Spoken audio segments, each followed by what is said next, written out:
Bet horse racing on DRF Bets. We'll match your first deposit of $200. Get free expert picks and past performances, plus weekly cash back.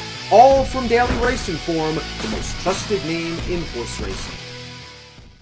Dan Ullman, Mike Beer, taking a look at race number 6 on Preakness Saturday at Pimlico. It is the Grade 3, $200,000 Chick Lang, 3-year-old. It's going 3/4 of a mile. Let's take a peek at this field. There are some fast horses in this race. I'm not sure it's going to be a duel like maybe Timeform US believes, because the number 1 has shown the ability to rate, and the number 6, Frost Free, is wicked fast. Yeah, I kind of agree with you. Mr. Skylight, maybe just because he has the rail, they get aggressive with him in here. I kind of feel like they prefer to sit off of a horse in this race if they can.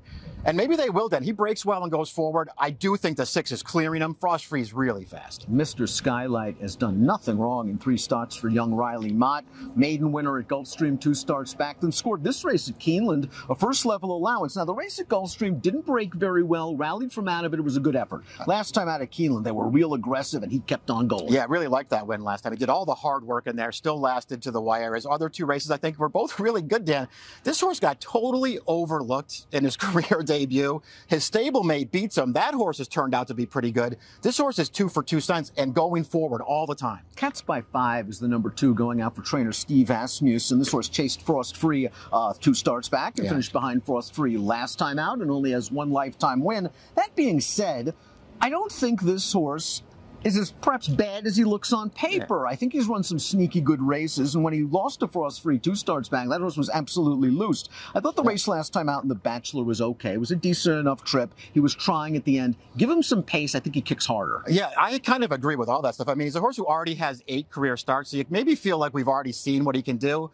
I don't know if that's the case, man. I think his last 2 races are by far the best races he's ever run. And maybe the trip is just a little bit different this time. If nothing else, he's stepping back in class for this race. His stablemate Valentine Candy, who won that last one, he's real good. Steve Asmussen had to Patinga's twin for the career debut, a runner-up effort. Claimed out of that race by Maryland and Mid-Atlantic horseman Anthony Farrier.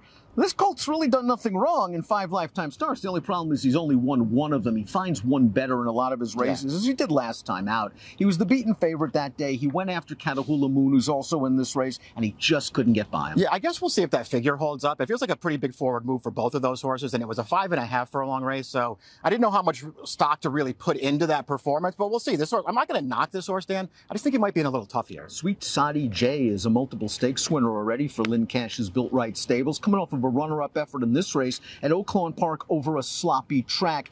His best races, A, it came at Timonium, a weird 2-turn sprint and only a 2nd lifetime start, and B, the Heft Stakes where he got absolutely loose in a paceless race. He's going to have to sit and finish here, and I'm just not sure that's his game. Yeah, listen, they run him in a lot of races like this. Sometimes he runs okay, sometimes he doesn't. It does kind of feel like maybe more than anything else, Dan, he'll be a price in here. I'm not going to knock him. I don't love him in here. He kind of does feel like he handles a wet track, though, so that could help him. Market Street returned from a very short layoff to win 2 starts back. By far, it was his career best effort in a first-level allowance, and I like the way he won. He sort of set the pace inside of another long shot who ended up finishing last that day, and he kept on going. But in the Bachelor last time out, he just never ran behind Frost Free and Cats by 5. Yeah, didn't really like his performance when they moved him up in class last time. Maybe there's an excuse for it, Dan, but I didn't see it. He's got 2 wins in his career. He's got a competitive figure 2 starts back, but his 2 wins are both wire to wire. He's not wire in this field. When Frost Free is good, he can wire this field. When he beat Cats by 5 3 starts back, he opened 5 lengths on the field in the blink of an eye. Now, he hasn't been finishing off his races in his last 2,